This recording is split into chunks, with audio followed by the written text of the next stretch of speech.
Edgar Allan Poe, I'm going to read Tamerlane, a short poem from him.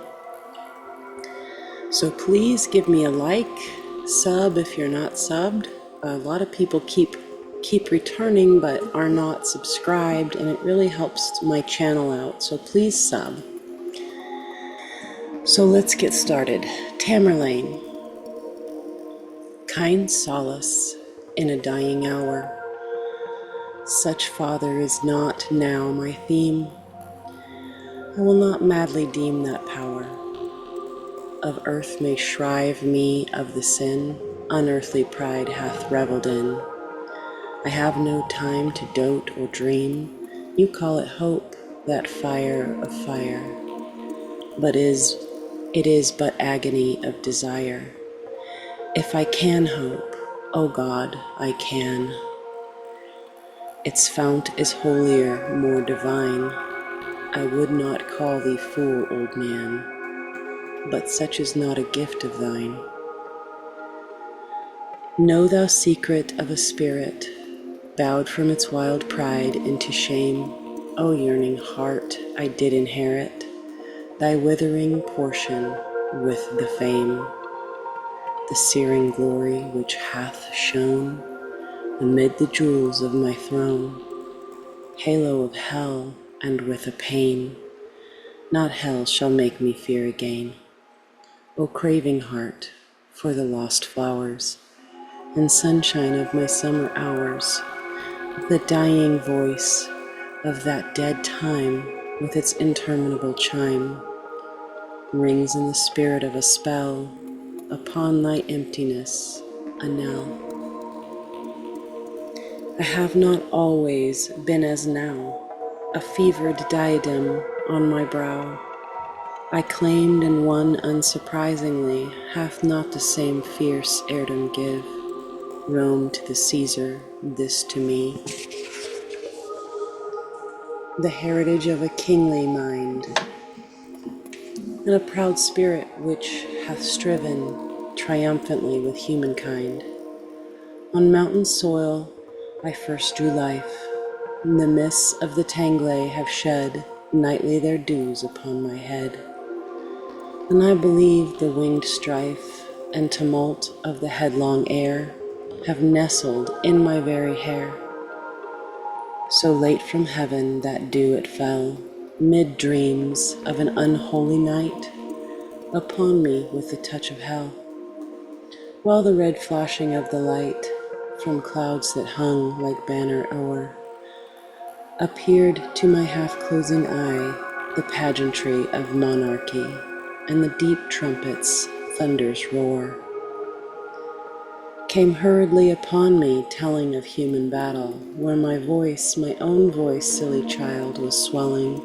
Oh, how my spirit could rejoice and leap within me at the cry, the battle cry of victory.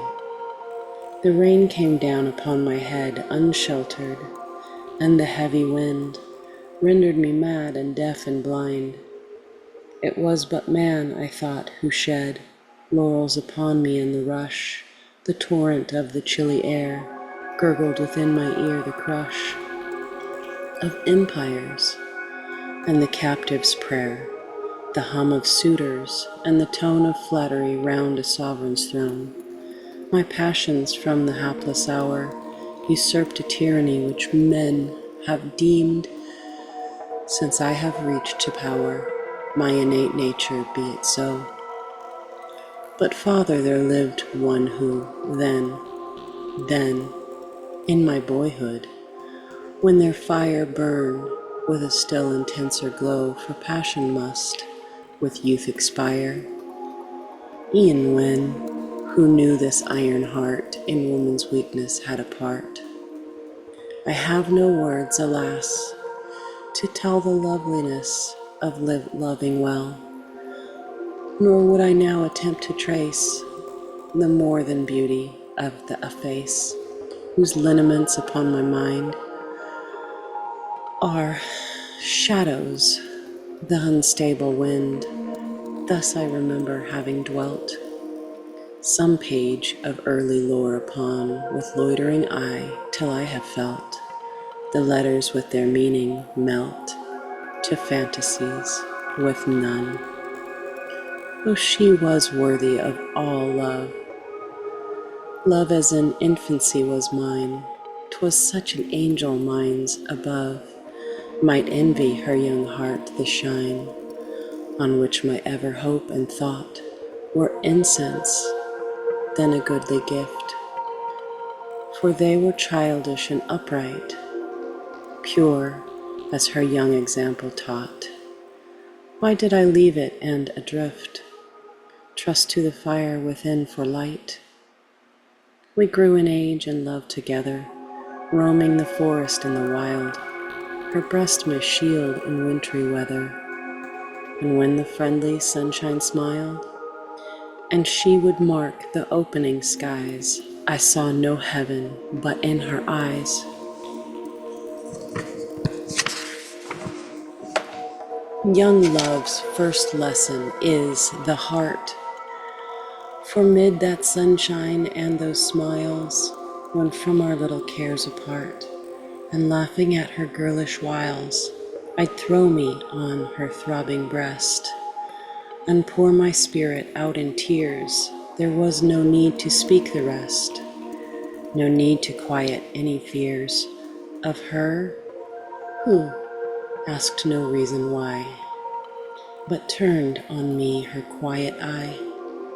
Yet more than worthy of the love my spirit struggled with and strove, when on the mountain peak alone ambition lent it a new tone. I had no being but in thee, the world and all it did contain, in the earth, the air, the sea, its joy, its little lot of pain. That was new pleasure, the ideal, dim vanities of dreams by night, and dimmer nothings which were real, shadows and a more shadowy light, parted upon their misty wings, and so confusedly became thine image and a name, two separate yet most intimate things. I was ambitious.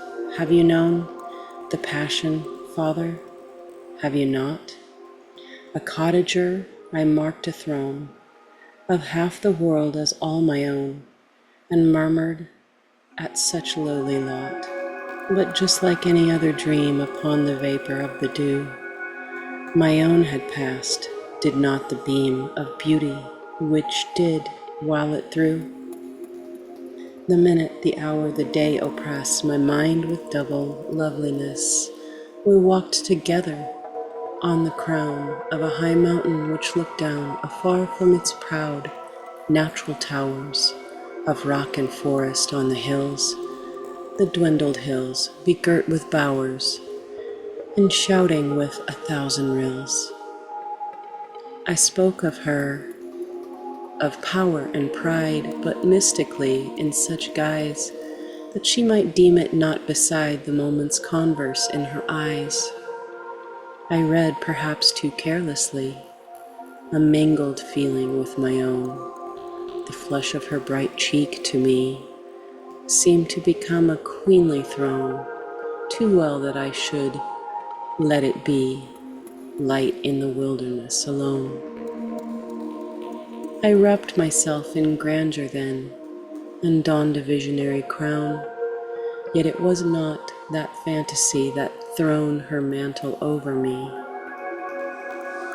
but that among the rabble, men, lion ambition is chained down, and crouches to a keeper's hand. Not so in deserts, where the grand, the wild, the terrible conspire with their own breath to fan his fire. Look round thee now, and Sarmancan, is not she queen of earth, her pride above all cities in her hand, their destinies in all beside, of glory which the world hath known, stands she not nobly and alone? Of glory which the world hath known, falling her veriest stepping stone, shall form the pedestal of a throne, And who her sovereign? Timur, he whom the astonished people saw, striding o'er empires haughtily, a diadem outlaw. O human love, thou spirit given, on earth, of all we hope in heaven, which fallest into the soul like rain upon the Surak withered plain, and falling, failing in thy power to bless, but leavest the heart in wilderness. Idea, which bindest life around with music of so strange a sound, and beauty of so wild a birth, farewell, for I have won the earth. When hope, the eagle that towered, could see no cliff beyond him in the sky, his pinions were bent droopingly, and homeward turned his softened eye. 'Twas sunset, when the sun will part, there comes a sullenness of heart to him who still would look upon the glory of the summer sun. That soul will hate an evening mist, so often lovely, and will list to the sound of the coming darkness, known to those whose spirits hearken, as one who in a dream of night would fly, but cannot from a danger hie. What thou the moon, the white moon, shed all the splendor of her noon.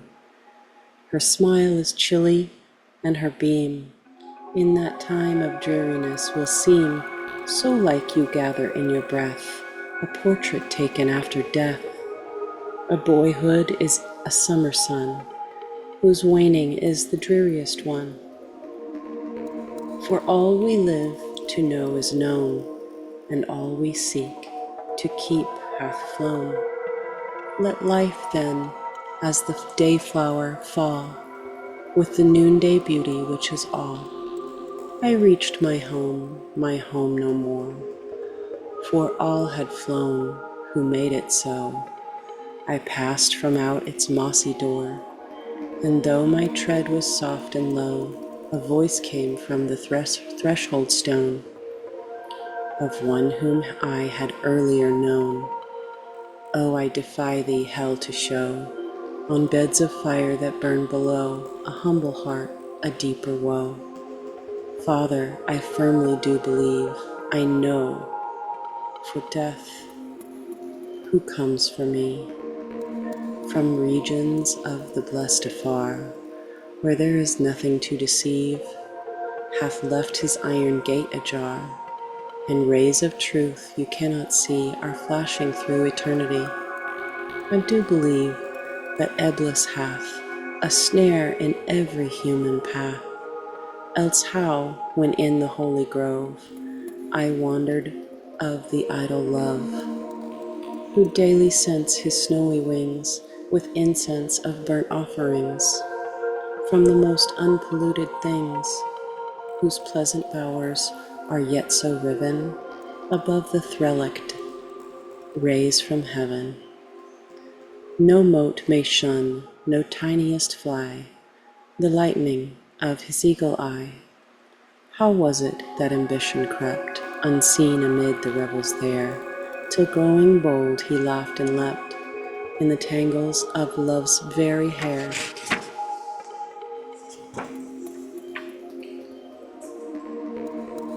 That is the end. Please like,